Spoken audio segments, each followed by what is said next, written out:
This is Hidden Heritage. I'm Paul LaRoche. Thanks for joining us today. One of the things that I had hoped I could do with this podcast is to go back and talk with you, the audience, a little bit about some of the profound things that I've learned along the way. When I say along the way, I'm talking about the 30, 35, well, almost 40 years of what we call the Brulé journey. My assimilation, my reverse assimilation back into Native America.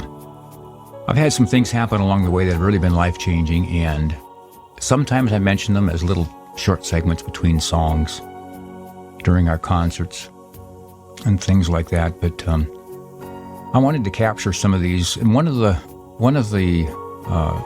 things that happened was quite some time ago. I wanted to share that with you today. And to set this up, I'd like to let you know that we were performing back in the early days. My guess on the year would be roughly about 1998 or so, 97, 98, somewhere in that time frame. We had been invited to perform at a small little art festival outdoor, and it was being held here in Minnesota. And our host was the Lower Sioux, a Native American community. And they're located not far from the city of Mankato.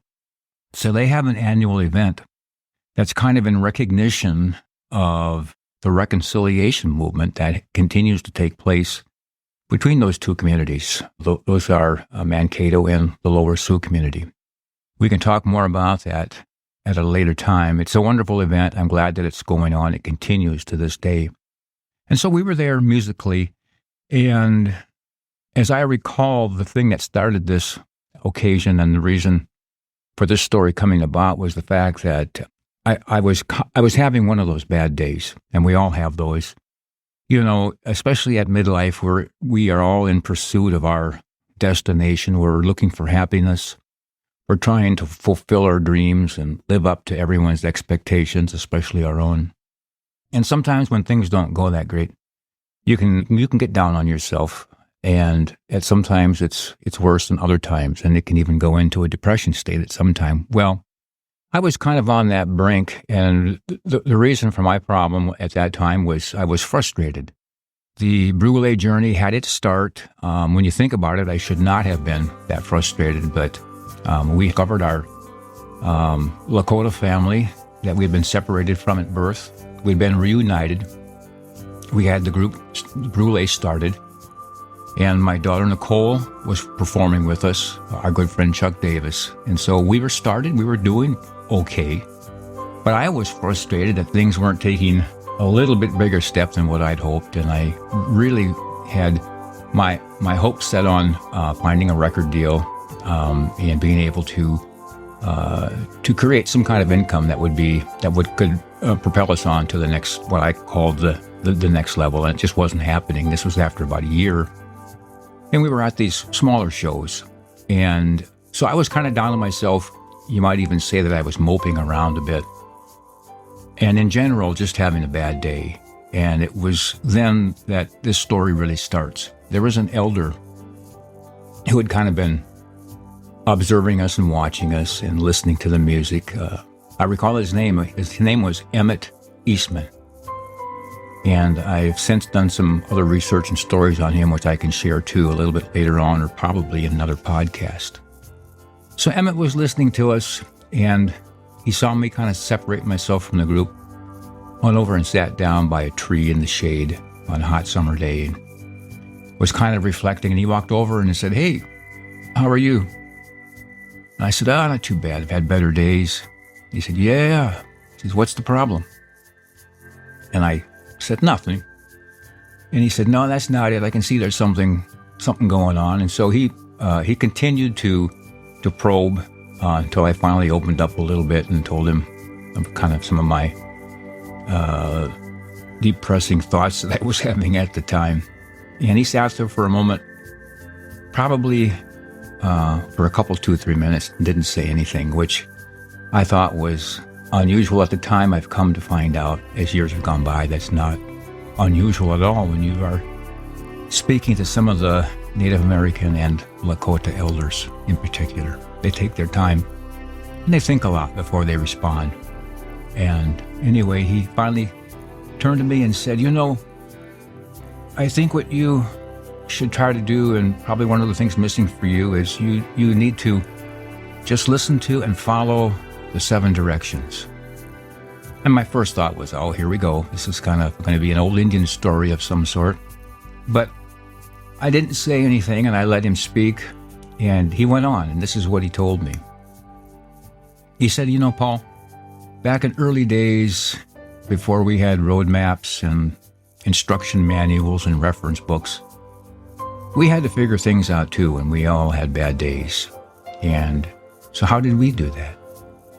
He said, well, we had some resources that were passed along from generation to generation, and we believe probably came from the Creator. And he said, let me tell you and explain to you how to follow the 7 directions. He said, each of us humans, every moment of every day, we make a conscious decision to travel and to walk in one of the 4 cardinal directions. And these are the first 4 of the 7 directions. He said, we have north, south, east, and west. And he said, I think it's fair to say that, and maybe you would agree with me, Paul, that every moment of every second, you make that decision to stand up and walk one of those directions, or to get in a car and drive one of those directions. And it'll have a meaning, that there's a purpose that you're going that way. You've made a decision. And he said, while that's going on, he said, we're also reminded and must take into consideration the next 2 directions. He said those are the spiritual directions, and they are above and below. And he stopped for a moment, and of course I thought on that. And he said, we physically can't travel above or below, but think of them, Paul, as the spiritual directions. Think of those 2 directions as positive and negative, or even think of them as good or bad. And he said, when you make that first decision to go in one of those 4 directions, the 4 cardinal directions, you also at the same time and at the very moment are making a decision to travel in one of the next 2 directions, above and below, positive and negative. And I thought on that for a minute, and I realized that he was correct and right. And then he went on to the last step, and he said, I'm going to explain to you about the 7th direction, which is the most important direction of all. He said, that's the direction from within. That's the direction from within your own heart. Some might call it intuition. It's that inner voice that we have that. It's a gift that's been given to us by our Creator. It comes from the higher power. He said, while you make the decision on the first 4 directions and then combine in the decision for the next 2, he said the missing element for all of us humans is that we need to listen to and follow that 7th direction. It's like that tiny voice, and you've heard this story before, Paul. It's the little voice that talks to you sometimes, subconsciously trying to tell you from right from wrong. And sometimes it eggs you on, and sometimes it causes you to yield. He said, but it's always accurate. He said the 7th direction, because it's coming from the higher power. And when you combine that 7th direction and that calling with the other 6, he said it's at that moment when they're all clicking at one time that you make a true and honest and an accurate decision on where you're going. And he said a human will always end up at the right place by following those 7 directions. He said in earlier days for us, it was kind of I think the term that he used was a spiritual compass. It's what we used to find our way when there was no other means other than the spiritual. And he said it was always accurate and always true. And he said, Paul, the 7th direction is the truest of all the directions. He said, as a matter of fact, it's always on the mark. It's never off. The 7th direction is the most important of all, and it's the most accurate. And he paused for a minute. And he said, it's also the most difficult direction for us humans to follow. And I thought about that for a moment too, and of course, I knew that he was correct. And then he stood up after that, brief explanation, which only took a few minutes, and he said, "You'll be okay." He said, "You just remember that little story." And I did. It picked up my spirits that day, and it had such a profound impact on me that many times that I share that story during our concerts, in between songs, and I've certainly told it thousands of times to friends and relatives, and today I'm sharing it with all you. As the years have gone by, I've come to incorporate that story many times during our show, and I went on to expand it by bringing in the colors of the 7 directions. And these may vary from tribe to tribe, but this is the way that I was taught.